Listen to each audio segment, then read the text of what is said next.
All right, so let's try some more problems like that. Now, these are really just cases where you have the additional first step of getting rid of fractions or getting rid of decimals, but basically you solve it the same way. So let's scroll down a little bit.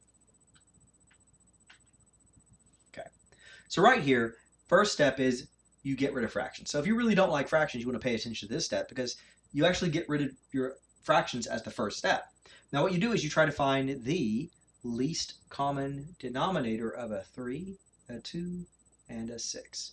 Now the least common denominator of all of those is 6. So we multiply everything by 6. And yeah, I mean, you could list them out, right? 2, 4, 6, 3, 6, 9, 6, 12, 18, which is kind of method 1. And you can see that 6 is the first thing that matches up. Wow, that's terrible. 6 is the first thing that matches up in all these cases, in which case we just multiply everything by 6. Okay, so right here you would just say everything multiplied by 6. Now, you could multiply, right? So 6 times 2 is 12, and 12 divided by 3, we're going to do that next. But anyways, 6 times 1 is going to be negative 6 over 2. Keep the x equals. And make sure you do both sides. So 6 times 1 is negative 6. There we go. And then finally, 6 times negative 2. Right, so then it gets negative 12. At this point, you're going to simplify. 12 divided by 3 is 4, 4x. Minus 6 divided by 2 is 3, 3x. Negative 6 divided by positive 6 is 1x, or just x, and it's a negative. Right? And then we keep the negative 12. At this point, you combine like terms. 4x minus 3x is x. Negative x minus 12. At this point, you want to get all the x's on one side. Plus x. Sorry. Plus x. Plus x. Cancel, cancel. X plus x is 1x plus 1x, which is 2x. Gives you negative 12. Divide by 2. Divide by 2. And you cancel those out, and you say x is equal to negative 6. Now, you could divide first, which isn't such a bad idea. So you could say 6 divided by 3 is 2. 2 times 2 is 4.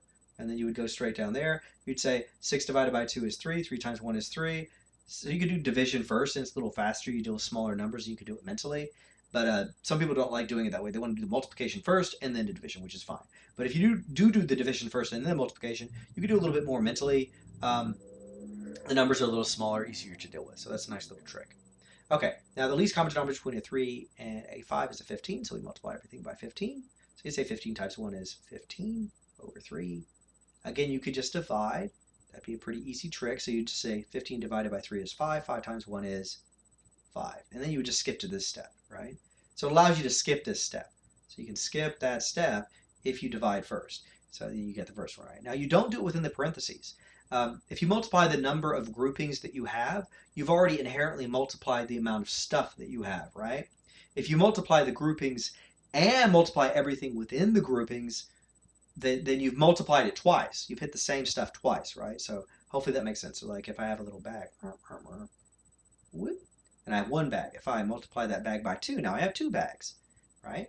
Or let's say, again, I multiply the bag by, right? But then I had stuff in the bag, so I have a couple apples in there or something, right? I don't know why I'm obsessed with apples, but okay, so you got 2 apples in there, and now we double it. So now we have 4 apples inside, right? Well, when you have 2 bags of 2 apples, you've doubled the amount of stuff. If you have 2 bags and you have now 4 apples in there, now you've got 4 times as much stuff, right? See? So if you do within the parenthesis, the grouping, you're actually you're hitting the same stuff twice. You're doubling twice, or tripling twice, or you're multiplying whatever it is twice. So again, we just want to multiply the number of groupings, not the stuff inside the grouping, the parentheses, right? Okay. Anyways, so we move on to the next one. We say 15 times 3, and that would be a 45. And then you would divide by 5, right? So it's 45 divided by 5. Now you could also say 15 divided by 5 is 3. 3 times 3 is 9. And you get there, right? Which is the same as saying negative 45 divided by 5. Also gives you 9. So again, if you divide, you would get to deal with your math a little bit nicer, but do whichever you're comfortable with, though, right? Whichever one you can get the correct answer, okay? We say 15 times 1 is just 15, and that just stays as 15. Okay, now at this point, we finish the problem like we did any other problem, which we distribute. We say 5x, 5 times 5, we say that's 25. We say 5 times, sorry, not that. So we say negative 9 times x is negative 9x. Negative 9 times positive 2, which is negative 18. And we have 15. All right, then we say 5x minus 9x is negative 4x. We say 25 minus 18 is a positive 7. We keep the 15. Then we want to get all the variables on one side. Check, already did it. We want to get all the constants on the other side. So we move it over there, right? So what I'm going to do, I'm going to subtract 7 from each side. Boom, boom. So we keep the negative 4x over there, and then we end up with 15 minus 7, which gives me a positive 8. Then we undo the multiplication of x by negative 4, so we undo that by dividing by negative 4, and whatever we do to one side, we do to the other, gives me x is equal to negative 2. All right, now we move on to the next one. This one right here, we want to get rid of these decimals, right? So there's one place there. That's 1. We count the number of places. 1's there, and we have 2 here.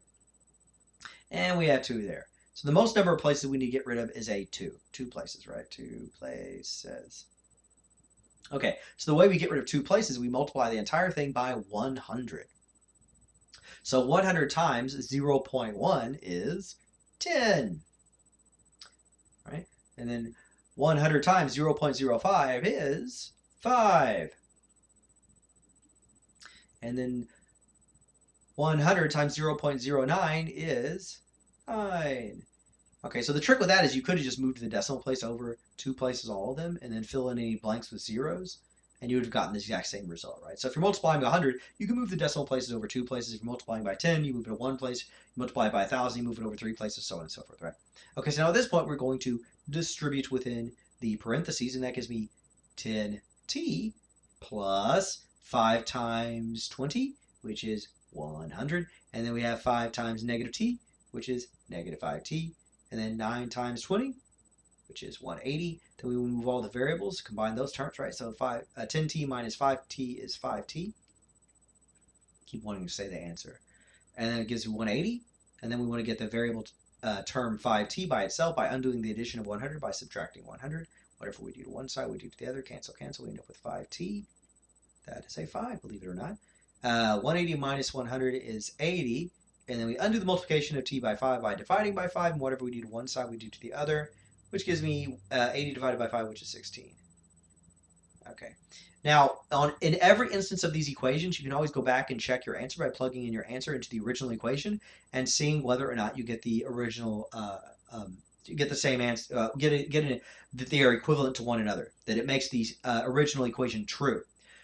I would always try to plug it into the original, though, because if you made a mistake on the first step and you plug it into the second step, even if it comes out true, it doesn't mean it's true. Again, if you've already made mistakes and you plug it in after you made mistakes, it's not going to prove anything. You always want to plug it into the original one if possible. That's it.